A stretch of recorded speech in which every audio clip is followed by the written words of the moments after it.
যেহেতু আমি রাখাল কৃষক, সেহেতু অনেকে জিজ্ঞাসা করেন যে আগামী 5 বছরে ডেইরি সেক্টরে, অ্যাগ্রো সেক্টরে কি কি হতে পারে। আমার মতে 3টি বিষয় ঘটতে পারে। সেটা আমার মতামত, আমার প্রেডিকশন, ভুলও হতে পারে।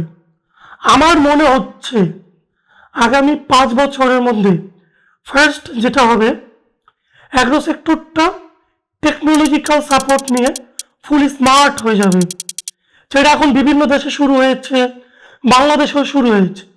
যে গরুতে কিছু ডিভাইস অ্যাড হবে, যেতে গরুকে ট্র্যাক করা যাবে, গরুটার এখন স্বাস্থ্য কেমন, গরুটার প্রবৃদ্ধি কেমন, গরুটা অ্যাকচুয়ালি কি চাচ্ছে, গরুটা কোথায় কোথায় আছে, ফুল ট্র্যাক করা যাবে। এখনো আছে, বাট খুব শীঘ্রই এটা very very reasonable and chip price হয়ে যাবে। তখন ছোট ছোট খামারিও ইউজ করতে পারবে। দ্বিতীয়, মানুষ এখন খুবই সচেতন, খুবই ট্রান্সপারেন্সি প্রিয়।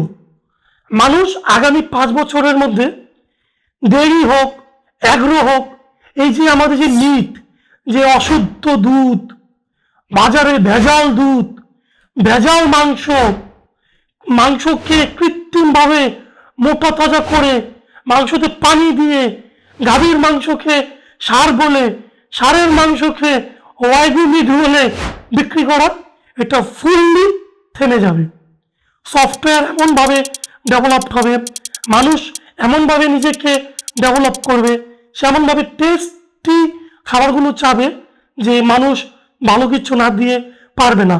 তার কথা হবে যে সে বেশি টাকা দিতে আপনাকে প্রস্তুত, কিন্তু তাকে আপনাকে ভালো পণ্যটা দিতে হবে। তৃতীয়, আমার যেটা মনে হচ্ছে, এই ডেয়ারি সেক্টর, এই অ্যাগ্রো সেক্টর, এগুলো তো ক্যাশ বিজনেস। তো এই বিজনেসগুলোতে বড় বড় ইন্ডাস্ট্রিয়াল, বড় বড় বিজনেসম্যান, বড় বড় আমরা যাদের বলি যে বেশি জাননেওয়ালা, এই লোকগুলো ঢুকে যাবে। না হলে বিল গেটস আমেরিকার 1/3, আমি যে ভুল নয় থাকি, ফার্ম 4 ভাগের মনে 1 ভাগ কৃষি জমির মালিক হতো না। মার্ক জুকারবার্গ বিশাল এক ফার্ম করতো না। আমার মনে হচ্ছে 5 বছরের মধ্যে এই সেক্টরটা বড় বড় দানবের হাতে চলে যাবে। তা আমার প্রেডিকশন। তা আপনার কি মনে হয়? মতামতটা কমেন্টে করতে পারেন। ধন্যবাদ।